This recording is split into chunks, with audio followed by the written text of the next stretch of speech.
अगर आप ये सोचते हैं कि बीजेपी ने राज्यसभा चुनाव में कांग्रेस के 9 विधायकों को तोड़कर टेम्परेरी खेला करने का काम किया था, तो इसके बारे में आप गलत सोच रहे हैं, क्योंकि बीजेपी की मंजिल सिर्फ राज्यसभा का चुनाव नहीं था, बल्कि बीजेपी 2029 के लिए स्पेशल प्लानिंग पर काम कर रही है। और कांग्रेस ने जिन 5 विधायकों को निलंबित किया है, उनको लेकर बीजेपी स्पेशल एक्टिव मोड में आ गई है। ये पांचों ही विधायक 2029 में जहां कांग्रेस के साथ खेला कर सकते हैं, वही बीजेपी को मजबूती देने का काम कर सकते हैं। और इस मामले में सडोरा सबसे एडवांस नजर आ रहा है, क्योंकि यहाँ पर कांग्रेस की एमएलए रेणु बाला के पति ऋषि पाल ने बीजेपी को ज्वाइन करके सबसे ज़्यादा बढ़त बनाने का काम कर दिया है।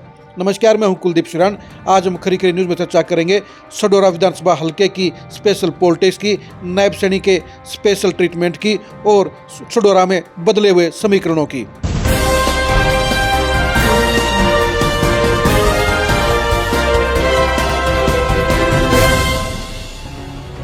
2024 के विधानसभा चुनाव में सडोरा सीट के ऊपर कांटे की टक्कर हुई थी। 4000 वोटों के अंतर से 3 प्रत्याशी रहे थे, जहां 57,000 वोटों के साथ कांग्रेस के टिकट पर रेणु बाला लगातार दूसरी बार विधायक बनी थी।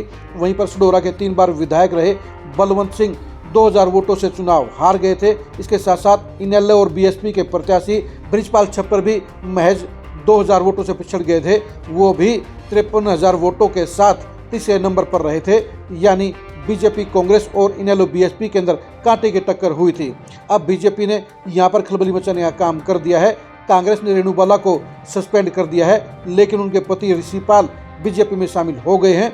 और ऋषि पाल की ज्वाइनिंग के समय मुख्यमंत्री नायब सैनी ने जिस तरह से ऋषि पाल के कहने से बम्पर घोषणाएं करने का काम किया था, जिस तरह से उनकी सारी मांगें मानने का काम किया था, उससे ये बात साफ तौर पर जाहिर हो गई है कि 2029 के चुनाव में सडोरा सीट के ऊपर रेणु बाला या ऋषि पाल में से एक बीजेपी का प्रत्याशी होगा।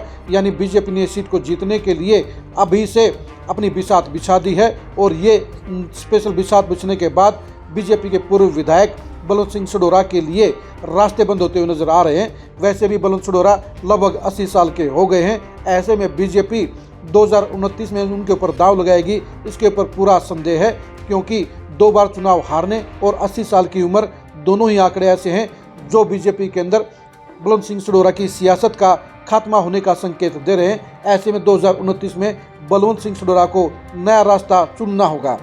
जहां तक बृजपाल छप्पर की बात है, तो वो भी 2029 में स्पेशल फोकस पर रहेंगे, क्योंकि 2024 के चुनाव में इनेलो और बीएसपी के गठबंधन में 53,000 वोट लेकर वो मामूली अंतर से तीसरे नंबर पर रहे थे।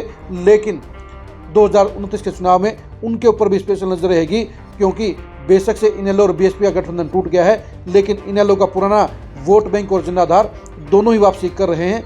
ऐसे में इनेलो की तरफ से अगर बीएसपी के गठबंधन में बृजपाल छप्पर प्रत्याशी बनते हैं, तो यहाँ पर 2029 में वो जीत के सबसे तगड़े दावेदार होंगे। और अगर वो इनेलो की टिकट पर भी उतरेंगे, तो भी वो जीत की कतार में शामिल होंगे।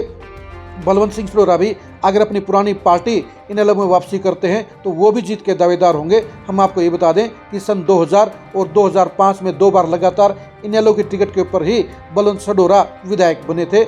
यानी बीजेपी ने 2029 की बिसात के हिसाब से सडोरा में सारे समीकरण बदल दिए हैं, और उसमें सीधा नुकसान फिलहाल कांग्रेस को हो रहा है। कांग्रेस के लिए यहाँ पर 2029 में बिल्कुल नई कहानी लिखी जाएगी, लेकिन रेणु बाला के जाने के बाद उनका घाटा पूरा करना आसान नहीं होगा।